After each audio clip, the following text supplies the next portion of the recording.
عن الزبير بن العوام رضي الله تعالى عنه قال قال رسول الله صلى الله عليه وسلم নবীজি সাল্লাল্লাহু আলাইহি ওয়াসাল্লাম বলেন লা আইয়া আকুযা আহাদুকুম আহবুলাহু খায়রুল লাহু মিন আইয়াসআলান নাস। দেখেন কি কয়, তোমাদের কেউ রশি নিয়ে জঙ্গলে যাইবা, যাওয়ার পর লাকড়ি সংগ্রহ করবা, করার পর ওই রশি দিয়ে বাঁধবা, বাঁধার পর ওই লাকড়ি নিয়ে তুমি হালাল উপার্জন করবা।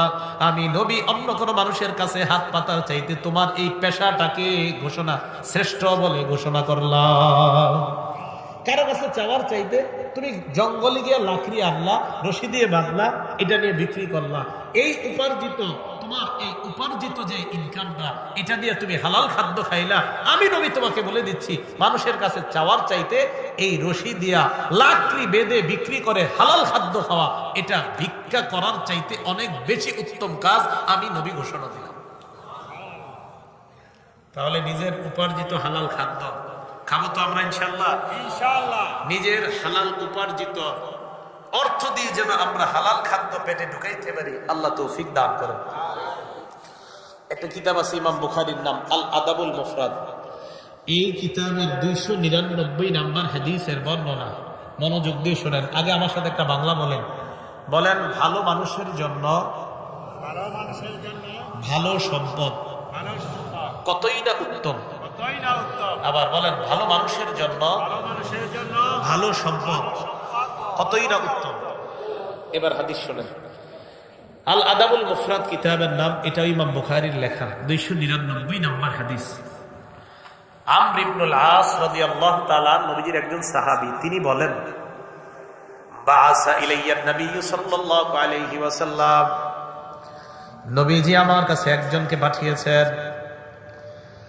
ফাআমারানি আন আখুযা আলাইয়া সিয়াবি ওয়া সিলাহি সুম্মা আতিহি, আমাকে নবী আদেশ করছেন আমি যেন যুদ্ধের পোশাক পরি, অস্ত্রে শস্ত্রে সজ্জিত হয়ে আমি যেন আল্লাহ নবীর কাছে যাই। সাহাবী আমার বলেন, আমি যুদ্ধের পোশাক পরলাম, অস্ত্রে শস্ত্রে সজ্জিত হয়ে আতাইতুহু ওয়া হুয়া ইয়াতাওয়াদ্দা, আল্লাহ নবীর কাছে গেলাম। যাওয়ার পর দেখলাম আল্লাহ নবী ওযু করে। আমার ইবনুল আস অস্ত্রে শস্ত্রে যুদ্ধের পোশাক পরে সজ্জিত হয়ে গেলেন। যাওয়ার পর দেখলেন নবী কি করে, ওযু করে। আমি নবীজির সামনে গিয়ে দাঁড়াইলাম।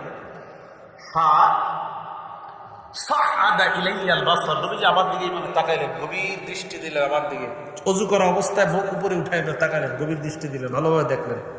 সুম্মা তাআ, এরপর মাথা নিচে করলেন। এরপর নবী বললেন, ইয়া আমর ইন্নী উরিদু আন আবাসাকা আলা জাইশিন ফায়ুগনিমুকাল্লাহ, আমি তোমাকে এমন একটা দলের সেনাপতি হিসাবে পাঠাইতে চাই, যে দল জিহাদের ময়দানে যাওয়ার পর আমার আশা তোমাকে আল্লাহ অনেক গনিমতের মালের মালিক বানাবেন, সম্পদ দিবেন। কথাটা মুখ দিয়ে শুনলেন, আমি চাই তোমাকে এমন একটা দলের সেনাপতি করে পাঠাইতে, যেই দলের সেনাপতি হিসাবে তুমি যাওয়ার পর ফায়ুগনিমুকাল্লাহ, আল্লাহ তোমাকে প্রচুর সম্পদের মালিক বানাবেন। তো হযরত আমর যখন এটা শুনলেন, তারপর নবী বললেন, ওয়া ইন্নী আরগাবু লাকা মিনাল মালি সালিহা, আমি চাই তোমার যেন কিছু ভালো সম্পদ অর্জন হয়। সুবহানাল্লাহ, আমার আশা তুমি কিছু ভালো সম্পদের মালিক হও। সাহাবী আমার এই কথা শোনার পর বললেন, ইয়া রাসূলুল্লাহ মা আসলামতু রাগবাতান ফিল মাল, আমি সম্পদের লোভে মুসলমান হই নাই। সুবহানাল্লাহ, ইন্নামা আসলামতু রাগবাতান ফিল ইসলাম, আমি দুইটা কারণে মুসলমান হয়েছি। এক নাম্বার রাগবাতান ফিল ইসলাম, ইসলামের আকর্ষণে মুসলমান হয়েছি। দুই নাম্বার ফাকুনু মা রাসূলিল্লাহি সাল্লাল্লাহু আলাইহি ওয়াসাল্লাম, আমি মুসলমান হওয়ার দ্বিতীয় কারণ, মুসলমান হলে আমি আল্লাহ নবীর সাথে থাকতে পারবো, এই আশায় আমি মুসলমান হলাম। হুজুর, আমি ইসলামের আকর্ষণে আর আমি আপনার সাথে থাকতে পারবো, এই আকর্ষণে আমি মুসলমান হয়েছি। নবীজি সাল্লাল্লাহু আলাইহি সাল্লাম বললেন, শোনো মিয়া, নি'মাল মালুস সালিহু লিল মারইস সালিহ, এই যে কি কয় দেখেন, নি'মাল মালুস সালিহু লিল মারইস সালিহ, ভালো মানুষের জন্য ভালো সম্পদ কতই না উত্তম। সুবহানাল্লাহ, ভালো মানুষের জন্য ভালো সম্পদ কতই না উত্তম। তুমি একজন ভালো মানুষ, তাই আমি নবী তোমার জন্য ভালো মাল কামনা করলাম। এই জন্য আল্লাহর কাছে ভালো সম্পদ চাবেন। তিরমিজি শরীফের 2361 নম্বর হাদিসের বর্ণনা, قال رسول الله صلى الله عليه وسلم নবীজি আল্লাহর কাছে দোয়া করতেন, আল্লাহুম্মা জাআল রিজক আলি মুহাম্মাদিন কুতা। আল্লাহ আপনি মুহাম্মদ সাল্লাল্লাহু আলাইহি ওয়াসাল্লামের পরিবারের জন্য যতটুকু খাবার হলে দরকার ততটুকু পরিমিত হালাল খাদ্যের ব্যবস্থা করে দেন। নবীজি আল্লাহর কাছে দোয়া করতেন। আর আমাদের অবস্থা তো এমন, আমাদের সম্পদ যত হয় আরো দরকার, ঠিক না? কি বলেন, ঠিক না? হ্যাঁ, আসলে ঠিক বলেন, আসলে কি ঠিক? হ্যাঁ, এটা সত্যি কথা। বুখারী শরীফের 6438 নম্বর হাদিসের বর্ণনা, قال رسول الله صلى الله عليه وسلم নবীজি বলেন, লাউ আন্না ইবনা আদমা উতিয়া ওয়াদিয়ান মালআম মিন যাহাব। আদম সন্তানকে যদি একটা পুরা এলাকা পরিমাণ স্বর্ণ দেওয়া হয়, পুরা এলাকাটা স্বর্ণ, এই পুরা এলাকা ভর্তি স্বর্ণ যদি দেওয়া হয়, আদম সন্তানকে যদি একটা উপত্যকা দেওয়া হয়, যে উপত্যকার মধ্যে অন্য কিছু নাই, শুধু স্বর্ণ আর স্বর্ণ, এই পুরা একটা উপত্যকা স্বর্ণ যদি দেওয়া হয়, আদম সন্তান বলবে আহাব্বা ইলাইহি সানিয়া, আমার দ্বিতীয়টা লাগবে। নবীজি বলেন ওয়ালাউ উতিয়া সানিয়া, দ্বিতীয়টা যদি দেওয়া হয়, আদম সন্তান বলবে আহাব্বা ইলাইহি সালিসা, আমার তৃতীয়টা লাগবে। নবীজি বলেন লা ইয়াসুদ্দু জাওফা ইবনি আদামা ইল্লা তুরাব, আদম সন্তানের পেট স্বর্ণ ভরে না, রূপা ভরে না। আদম সন্তানের পেট মাটির নিচে যখন আমরা দাফন করি, নবী বলেন মাটি শুধুমাত্র আদম সন্তানের পেট ভরে। আদম সন্তানের পেট কে ভরে? মাটির নিচে দিয়ে আসি, ব্যাস শেষ, এই পেট ভরে যায়। তো আদম সন্তানের পেট স্বর্ণ দিয়ে ভরে না, রূপা দিয়ে ভরে না, মাটি দিয়ে আদম সন্তানের পেট ভরে। নবীজি সাল্লাল্লাহু আলাইহি সাল্লাম সহিহ বুখারীর 6417 নম্বর হাদিসের বর্ণনা দেখেন, এখানে কি আছে? আর আব্দুল্লাহ ইবনে মাসউদ রাদিয়াল্লাহু তাআলা আনহু قال خط رسول الله صلى الله عليه وسلم خطا مربعا। আব্দুল্লাহ ইবনে মাসউদ বলেন, আল্লাহর নবী একটা চতুর্ভুজ আঁকলেন। কি ভুজ? চতুর্ভুজ। وخط خطا في الوسط خارجا منه, মাঝখানে একটা লম্বা দাগ দিলেন, এই দাগটা চতুর্ভুজের বাহিরে নিয়ে গেলেন। আবার বলছি, নবীজি একটা চতুর্ভুজ আঁকলেন, মাঝখানে একটা দাগ দিলেন, দাগটা চতুর্ভুজের বাহিরে নিয়ে গেলেন। নবীজি বলেন, শোনো তোমরা, হাদাল ইনসান, মাঝখানের দাগটা হলো মানুষ। বলেন, মাঝের দাগটা কি? মানুষ। দাগের আশেপাশে যে চতুর্ভুজটা দেখো, হাজা আজালুহু, এটা হলো মানুষের হায়াত, এটা মানুষের হায়াত। নবীজি বলেন, শোনো তোমরা, দাগের বাহিরে যেটা গেছে আমালুহু, এটা হলো মানুষের আশা। মানুষ মারা যায়, তার জীবন চলে যায়, আশাটা থেকে যায়, কারণ তার আশা জীবনের বাহিরে। দেখেন নবীজি বলেন, আশা জীবন এতটুকু, আশা এতটুকু। মানুষের জীবন শেষ হয়ে যায়, আশাগুলা থেকে যায়। আচ্ছা দেখেন তো, একটু হলো জীবন, দাগের বাহিরে হলো আরেকটা অংশ, তাহলে দাগের বাহিরেরটা কি ভিতরে না বাহিরে? নবী কয়, মানুষ মারা যায়, আশা থেকে যায়। মানুষের আশা কখনো পূর্ণ হয় না, মানুষ মারা গেলে মাটি তার আশা পূর্ণ করতে পারে।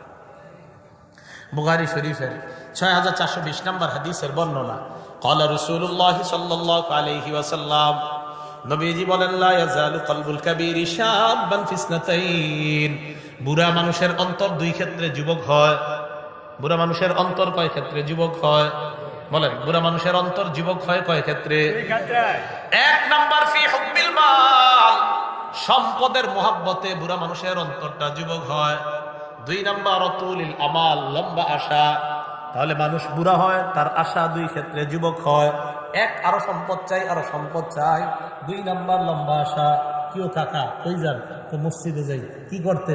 জোহরের নামাজ পড়তে। মনটা খারাপ কেন? কার বইল না, তো যা, 5টা ছেলে সাউথ আফ্রিকা পাঠাইছে, আর একটা বাকি আছে এখনো। 5টার বেতন আছে মোটামুটি, কথার কথা ইতালি হইলে আর বেশি, কথার কথা ধরে নেন 50-60 লাখ বেতন আছে। আর বইল না, ছোট ছেলেটা বাংলাদেশে কোনো মতো একটা চাকরি করে, এই 30-40 হাজার পায়, এই টেনশনে আর বাঁচতাছি না। কাকার বয়স 72। তাহলে আশা কি? কাকার আশাটা কি বুড়ো হইতেছে না যুবক? কিন্তু কাকার বয়স। তো নবীজি সাল্লাল্লাহু আলাইহি সাল্লাম বলেন, মানুষ বাড়তে থাকে, মানুষের বয়স বাড়তে থাকে, তার আশা যুবক হতে থাকে। মানুষ মারা যায়, আশাগুলা থেকে যায়। সত্যি কথা বলেন তো, কত মানুষ কবর দিলাম আমরা, তার হাজারো আশা দুনিয়াতে আছে না নাই? আল্লাহ কথাগুলা বুঝার তৌফিক দান করেন। তো বলছিলাম রাসূলুল্লাহ সাল্লাল্লাহু আলাইহি ওয়াসাল্লাম কি বললেন? ভালো মানুষের জন্য ভালো সম্পদ আর দোয়া করলেন আল্লাহ মুহাম্মদ সাল্লাল্লাহু আলাইহি সাল্লামের পরিবারকে ততটুকু সম্পদ দেন যতটুকু তাদের জন্য প্রয়োজন। আল্লাহ বুঝার তৌফিক দান করেন। এক হাদিসের মধ্যে নবী বলেন, 3 গুণ যার মধ্যে পাওয়া যাবে ওই ব্যক্তি সুখী মানুষ। বলেন, সুখী মানুষের কয় গুণ? 3 গুণ। সুখী মানুষের কয় গুণ? 3 গুণ। তিরমিজি শরীফের 2346 নম্বর হাদিসের বর্ণনা। قال رسول الله صلى الله عليه وسلم, নবীজি সাল্লাল্লাহু আলাইহি ওয়াসাল্লাম বলেন, মান আসবাহা মিনকুম আমিনান ফি সিরবিহি, 1 নাম্বার তোমাদের কেউ যদি সকালবেলা এমন হয় তার পরিবার নিয়ে সে শান্তিতে আছে। সকালে তুমি ঘুম থেকে উঠলা, ওঠার পর দেখলা তোমার পরিবার নিয়ে তুমি সুখে শান্তিতে আছো। 2 নাম্বার মুআফান ফি জাসাদিহি, দেখলা তোমার শরীরটা সুস্থ আছে। 3 নাম্বার ইন্নাহু কুতু ইয়াউমিহি, তুমি দেখলা তোমার কাছে একদিনের খাদ্য আছে। 1 নাম্বার তোমার পরিবার নিয়ে তুমি শান্তিতে আছো, 2 নাম্বার তোমার শরীরটা সুস্থ আছে, 3 নাম্বার তোমার কাছে একদিনের খাদ্য আছে। নবীজি বলেন, ফাকান্নামা হিজাত লাহুদ দুনিয়া, এই ব্যক্তির জন্য কেমন যেন পুরা দুনিয়ার কল্যাণ একত্রিত করা হয়েছে। সকালবেলা দেখছেন পরিবার নিয়ে ভালো আছে, শরীরটা সুস্থ আছে, একদিনের খাবার আছে, নবীজি কয় শুকরিয়া আদায় করো, তুমি দুনিয়ার সুখী মানুষ। সুবহানাল্লাহ। ভাই কথাগুলো ভালো থাকবে তো? আল্লাহ বুঝার তৌফিক দান করেন। আল্লাহ পাক রব্বুল আলামিন সূরা বাকারা 168 নম্বর আয়াতে বলেন, ইয়া আইয়ুহান নাসু কুলু মিম্মা ফিল আরদি হালালান তাইয়্যিবা, হে মানুষ তোমরা দুনিয়ার মধ্যে যা হালাল যা পবিত্র তা তোমরা খাও। সূরা তাহা 81 নম্বর আয়াতে আল্লাহ বলেন, ফাকুলু মিম্মা, সূরা তাহার 81 নম্বর আয়াতে আল্লাহ বলেন, কুলু মিন তাইয়্যিবাতি মা রাযাকনাকুম, আমি আল্লাহ তোমাদেরকে যা দিয়েছি এর থেকে তোমরা পবিত্রতা খাও। সূরা নাহালের 114 নম্বর আয়াতে আল্লাহ বলেন, ফাকুলু মিম্মা রাযাকাকুমুল্লাহু হালালান তাইয়্যিবা, আমি আল্লাহ তোমাদেরকে যা দিলাম এই হালাল পবিত্র তোমরা খাও। ওয়াশকুরু নি'মাতাল্লাহ, আল্লাহর নিয়ামতের শুকরিয়া আদায় করো। বলেন আমার সাথে, হালাল খাবো, শুকরিয়া আদায় করব। তাহলে আমাদের কাজ হালাল খাওয়া, আলহামদুলিল্লাহ বলা, হালাল খাওয়া, আলহামদুলিল্লাহ বলা। হারাম থেকে বেঁচে থাকার তৌফিক দান করেন। সহিহ বুখারী 2059 নম্বর হাদিসের বর্ণনা। এই হাদিসটা নবীজি আমাদের যুগের সাথে কি মিলে না আরো অপেক্ষা করতে হবে? আগে হাদিস শোনেন, শোনার পর আপনারাই বললেন। قال رسول الله صلى الله عليه وسلم, নবীজি সাল্লাল্লাহু আলাইহি ওয়াসাল্লাম বলেন, ইয়াতি আলান নাসি জামান, এমন একটা সময় আসবে, লা ইউবালিল মারউ মা আখাযা মিনহু, মানুষ কোনো পরোয়া করবে না সে কোথা থেকে কামাই করলো। আমিনাল হালালি আমিনাল হারাম, সে কি হালাল পথে কামাই করলো না হারাম পথে কামাই করলো, কোনো পরোয়া করবে না। নবী বলছে এই জামানাটা আসবে। আসবে? আসবে? এসে গেছে। পকেটে আসলেই হলো, হারাম পথে আসো হালাল পথে আসো কোনো সমস্যা নাই, আসলো হলো, বাস পকেটে ঢুকাইলাম। নবীজি কয় মানুষ পরোয়া করবে না সে হালাল কামাই করলো না হারাম কামাই করলো। আল্লাহ আমাদের সকলকে হালাল কামাই করার তৌফিক দান করেন। আমিন। একটা কিতাব আছে নাম তাখরিজু শারহিস সুন্নাহ, এই কিতাবের 4113 নম্বর বর্ণনা। আর আব্দুল্লাহ ইবনে মাসউদ রাদিয়াল্লাহু তাআলা আনহু قال, আব্দুল্লাহ ইবনে মাসউদ রাদিয়াল্লাহু তাআলা আনহুর বর্ণনা, তিনি বলেন, ইয়া আইয়ুহান নাস ইত্তাকুল্লাহ, হে মানুষ তোমরা আল্লাহকে ভয় করো। লা ইয়াহমিলান্নাকুম ইস্তিবতাউর রিজকি আন তাতলুবুহু বিমাআসিল্লাহ। অনুবাদটা মন দিয়ে শুনেন। হালাল কামাই যদি দেরিতে, হালাল কামাইয়ের লাভ যদি দেরিতে আসে, হালাল কামাইয়ের ফলাফলটা যদি আসতে দেরি হয়, এই দেরি হওয়াটা যেন তোমাদেরকে দ্রুত কামাইয়ের প্রতি উদ্বুদ্ধ না করে। আবার বলছি, হালাল পদ্ধতিতে কামাইয়ের ফলাফল আসতে যদি দেরি হয়, এই দেরি হওয়াটা যেন তোমাদেরকে হারাম পথে বেশি কামাইয়ের প্রতি উদ্বুদ্ধ না করে। আবার বলছি, হালাল পথে তোমার কাছে উপার্জন আসতে যদি দেরি হয়, এই দেরি হওয়াটা যেন তোমাদেরকে নাফরমানির মাধ্যমে দ্রুত অবৈধ পন্থায় বড়লোক হওয়ার প্রতি উদ্বুদ্ধ না করে। হালাল কামাই করতেছেন, কৃষি কাজ করেন, তা আপনি তো জানেন 1 মাস পরে এটা উঠাইবেন, 2 মাস পরে আল্লাহ আমারে ধান দিবে, এরপর উঠাবো, এরপর নিব, এরপর কিছু টাকা পাবো, একটু দেরি হইতেছে না? আপনার দোস্ত আপনার নিয়ে যাবে কই? ওই যে আপনাদের এই খিদিরপুর বাজার আসেনি, বাসদোনা বাজারে নিয়ে যায়, বলবে এই অফিসে ঢুক। তো ঢুকাইছে একটা অফিসে, ঢুকানোর পর কয়, তুই এই যে প্রত্যেক বছর কৃষি কাজ করস, কি লাভ করস না করস? তো উনি বলে, আলহামদুলিল্লাহ ভাই, এরে বন্ধু আমি ভালো আছি। আজকে অফিসে নিয়ে যাওয়ার পর আপনি দেখলেন অফিসের পিছনে লেখা আল্লাহ ব্যবসা হালাল করেছেন, সুদ হারাম করেছেন। মাশাআল্লাহ, খুব সুন্দর কথা লেখা। সেখানে বসার পর আপনারা বুঝাবে, দ্রুত ধনী হওয়ার উপায় কতগুলো দেখাবে বসে বসে। তো আপনিও দেখলেন ঠিকই তো, এত দ্রুত ধনী হওয়া যায়। আলেমদের কাছে এসে বলছেন, আলেমরা কবে এটা তো হালাল পন্থা, এটা তো হারাম, এটা তো হালাল পন্থা না, এটা হারাম পন্থা। তাহলে আপনার বন্ধু আপনাকে হারাম ভাবে খুব দ্রুত ধনী হওয়ার উপায় শিখাইলো, অথচ ঘরের মধ্যে গিয়ে দেখলেন লেখা আহাল্লাহুল বাইআ ওয়া হারামার রিবা, আল্লাহ ব্যবসা হালাল করেছেন, সুদকে হারাম করেছেন। ভালো করে মনে রাখবেন, লেবেল লাগাইলো ব্যবসা হালাল আর সুদ হারাম, আর কর্মকাণ্ড সব সুদি কারবার করা। এটা মনে রাখবেন, কিয়ামত পর্যন্ত আপনি কোরআনের আয়াতের লেবেল লাগায়া সুদ যদি আপনি লেনদেন করেন, সুদ কিয়ামত পর্যন্ত হারাম, লেবেল লাগাইলেও হারাম, না লাগাইলেও হারাম। হারাম হারাম, এটা হালাল হবে না। আপনার দোস্ত আপনারা নিয়ে দ্রুত ধনী হওয়ার উপায় বুঝাইছে, হারাম পন্থায় এইভাবে ধনী হওয়া যায়। আল্লাহ আমাদেরকে হারাম পন্থায় চারানা পয়সা থেকে হেফাজত করেন। ভাই মনে থাকবে কথাগুলা।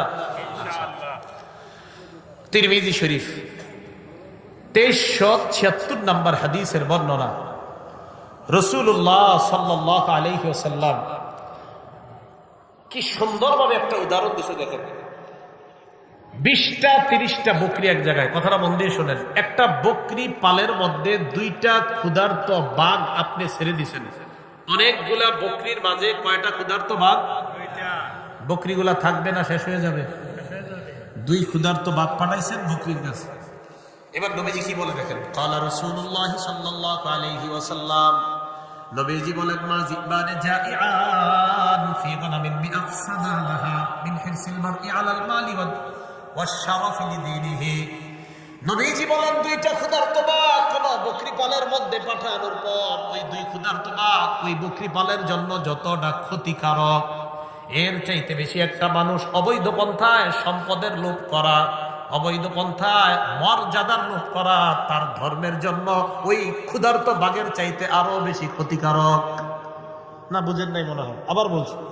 2টা ক্ষুধার্ত বাঘ আপনি পাঠাইছেন বকরি পালের মধ্যে। নবীজি বলেন, এই 2 ক্ষুধার্ত বাঘ বকরিগুলোর জন্য যতটা না ক্ষতিকারক, এর চাইতে বেশি ক্ষতিকারক কোন মানুষ হারাম পন্থায় সম্পদের লোভ করা আর হারাম পন্থায় পদমর্যাদার লোভ করা।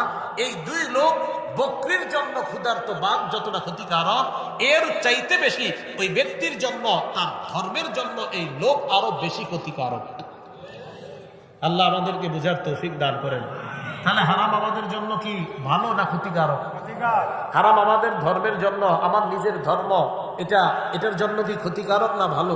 ক্ষতিকারক। আল্লাহ আমাদের ধর্ম হেফাজত করার তৌফিক দান করেন।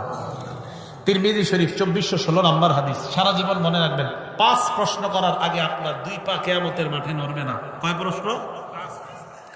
قال رسول الله صلى الله عليه وسلم, নবীজি বলেন, লা তাজুলু কদামা ইবনি আদম হাত্তা ইউসআলা আন 50। 5 প্রশ্ন করার আগে কিয়ামতের ময়দানে আদম সন্তানের 2 পা নড়বে না।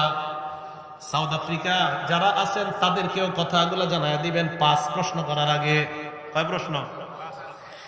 1 নম্বর, আনন্দিহি ফিমা আফনা, জীবন সম্পর্কে, জীবন আপনি কোথায় কাটাইছেন।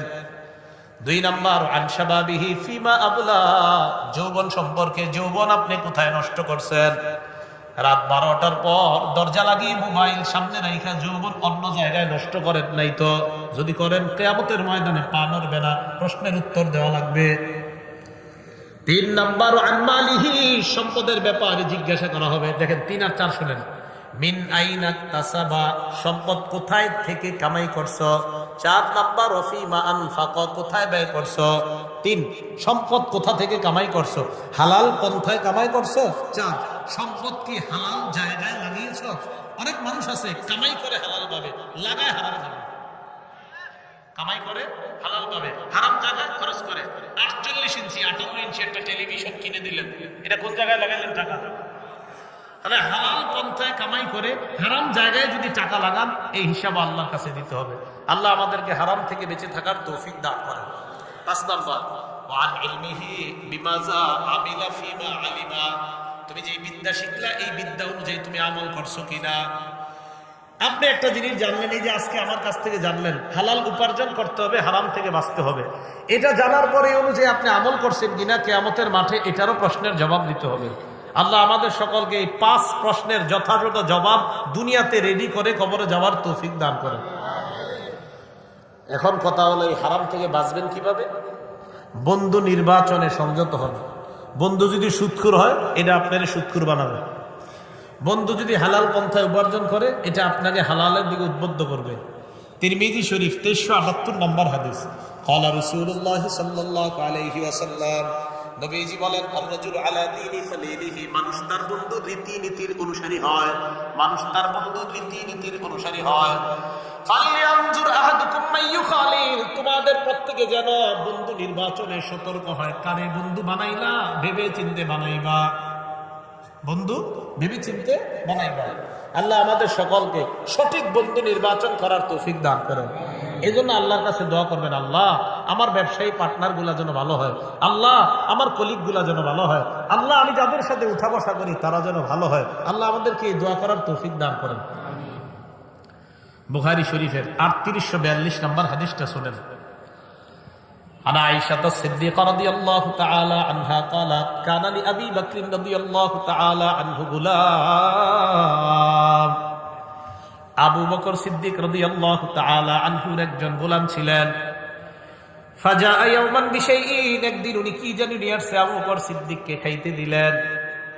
আবু বকর সিদ্দিক ওই খাবার খায়। খাবার খাওয়ার পর গোলাম বলে, আতাদরি মা হাযা, হুজুর আপনি জানেন নি আপনারে কি খাওয়াইছি। আবু বকর কয়, না কি খাওয়াইছো, তুমি তো আমারে হালাল জিনিসে খাও, আজকে কি খাওয়াইছো। গোলাম জবাব দেয়, কুনতু তাকাখানতু ফিল জাহিলিয়া, তাকাখানতু ফিল জাহিলিয়া, আমি জাহিলি যুগে ভাগ্য গণনা করতাম। নাউযুবিল্লাহ, কি গণনা, কি গণনা, হাত দেখে কয়ে দেয় কি হইব না হইব, হুদা খাই যাবে আর কি। ইনি বলেন, মা উহসিনুল কাহানাতা ইল্লা আন্নী খাদাতুহু, আমি ভাগ্য গণনা টনা কিছু জানতাম না, আমি হুদাই মানুষকে ধোঁকা দিতাম। তিনি বলতেছে, তো এরপর কি হয়েছে বলো। জাহিলি যুগে এক ব্যক্তির ভাগ্য গণনা করেছিলাম, ওই ব্যক্তির সাথে আমার সাক্ষাৎ, ওই ব্যক্তি আমাকে পারিশ্রমিক দিছে, তারপর ওই পারিশ্রমিক দিয়ে খাদ্য এনে আপনারে খাওয়াইলাম, অথবা এই খাদ্যটাই পারিশ্রমিক আপনারে দিলাম, আপনি খাইলেন। আবু বকর সিদ্দিক কয়, সর্বনাশ, কি খাওয়াইলাম। ফাদখালা ইয়াদাহু, মুখে হাত ঢুকাইছে। হাত ঢুকানোর পর ফাকাআ কুল্লা শাইইন ফি বাতনিহি, পেটে যা আছে সব বমি করে ফেলায়া দেয়। হারাম দিলেন, হারাম পেটে রাখবেন আর দোয়া করবেন। হুজুর দোয়া কবুল হয় না কেন, পেটে হারাম, দোয়াটা কবুল হবে কিভাবে। আল্লাহ আমাদের সকলকে হালালের উপরে চলার, হারাম থেকে বেঁচে থাকার তৌফিক দান করুন। তাইসালা ইবনে মাইয়াস এক তাবিঈন নাম, আব্দুল্লাহ ইবনে ওমর রাদিয়াল্লাহু তাআলা আনহুর কাছে আসছে।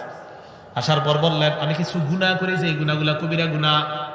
আব্দুল্লাহ ইবনে ওমর কয়, কি গুনাহ? কয় এটা এটা। ইবনে ওমর কয়, না না, এইগুলা কবিরা গুনাহ না, বড় বড় কবিরা গুনাহ, ভয়ঙ্কর কবিরা গুনাহ হলো 9টা। বলেন কয়টা? 1 নাম্বার শিরকু বিল্লাহ, আল্লাহর সাথে শিরিক করা। 2 নাম্বার কতলু নাসামা, নর হত্যা করা, মানুষ হত্যা করা। 3 নাম্বার কসফুল মুহসানা, সতী সাদী নারীর উপর মিথ্যা অপবাদ দেওয়া। 4 নাম্বার আকলুর রিবা, সুদ খাওয়া। 5 নাম্বার আকলু মালিল ইয়াতীম, এতিমের সম্পদ অন্যায়ভাবে ভক্ষণ করা। 6 নাম্বার আল ফিরারু মিনাজ জাহফি, জিহাদের ময়দান থেকে পলায়ন করা। 7 নাম্বার ইলহাদুন ফিল মসজিদ, মসজিদের মধ্যে ধর্মদ্রোহী কাজ করা।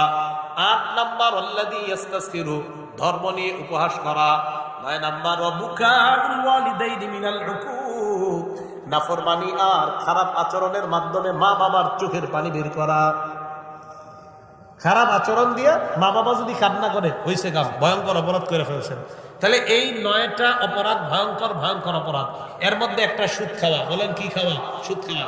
হারাম খাদ্যের মধ্যে ভয়ঙ্কর একটা খাদ্য সুদ, বলেন কি? সুদ। এই সুদ নামক খাদ্য, এটাকে ঢুকানো যাবে না পেটে। কোরআনে আল্লাহ পাক রব্বুল আলামিন বলেছেন তোমরা সুদি কারবার ছেড়ে দাও, সুদ খাওয়া হারাম। বলেন সুদ খাওয়া হারাম। এই সুদ এটা খাওয়া যাবে না। রাসূল সাল্লাল্লাহু আলাইহি সাল্লাম বলেন ইযা যাহারা যিনা ওয়া রিবা ফি ক্বরিয়া, কোন এলাকায় যদি সুদের কারবার আর জিনার কারবার বেড়ে যায়, তাত আহাল্লু বিআনফুসিহিম আযাবাল্লাহ, ওই এলাকার মানুষগুলা ওই এলাকার জন্য আল্লাহর আযাবকে বৈধ করে নেয়। আল্লাহর আযাবকে কি করে নেয়? বৈধ। তাহলে সুদ খাওয়া হালাল না হারাম? ঘুষ খাওয়া হালাল না হারাম? নবীজি সাল্লাল্লাহু আলাইহি সাল্লাম বলেন মা মিন কওমিন ইয়াজহারু ফীহিমুর রিবা ইল্লা উখিযু বিসানা, যে এলাকায় সুদের কারবার হবে তাদেরকে দুর্ভিক্ষ দ্বারা পাকড়াও করা হবে। ওয়া মা মিন কওমিন ইয়াজহারু ফীহিমুর রিশা ইল্লা উখিযু বিররুবি, যে এলাকায় ঘুষের কারবার বাড়বে ওই এলাকার মানুষগুলা কাপুরুষ হয়ে যাবে। মুসনাদ আহমদ 17822 নম্বর হাদিস। আল্লাহ পাক রব্বুল আলামিন আমাদের সকলকে হালালগুলা হালাল জেনে, হারামগুলাকে হারাম জেনে হালালটা গ্রহণ করা, হারামটা বর্জন করার তৌফিক দান করেন। আমার সাথে বলেন, বলেন হালাল পথে, হালাল উপার্জনে, হালাল খাদ্য। তাহলে আমি বলি আপনারা বলবেন, বলেন তো আমরা হালাল কামাই করব কোন পথে? আমরা হালাল কামাই করব কোন পথে? হালাল দিয়ে হালাল খাদ্য খাবো। এবার দেখেন, হালাল খাবো হালাল উপার্জন দিয়ে হালাল পথে কামাই করে। তাহলে এখান থেকে আসেন, হালাল পথে হালাল উপার্জন কামাই করে হালাল খাদ্য খাবো, মনে থাকবে না? তাহলে বলেন হালাল পথে হালাল উপার্জন করে হালাল খাদ্য খাবো। যেই কোনো ধরনের হারাম থেকে বেঁচে থাকবো। আল্লাহ আমাদের সকলকে হালাল হারামের বিষয়টা যেভাবে বোঝানো দরকার ছিল, আমি অনেক চেষ্টা করছি বোঝানোর জন্য, পারছি কিনা জানি না। আল্লাহ যেন আমাদের সকলকে বিষয়গুলো গুরুত্ব সহকারে বুঝে আমাদের প্রত্যেকটা পোশাক বলেন, পানি বলেন, খাদ্য বলেন, এটা যেন হালাল হয়, একটু যেন হারাম মিশ্রিত না হয়। আল্লাহ সকলকে বোঝার তৌফিক দান করেন। সর্বশেষ কথা, একটা কিতাব আছে নাম সহিহুত তারগিব, এই কিতাবের 1730 নম্বর হাদিস। যদি হারাম খালি আপনার পেটে ঢুকে কি হবে?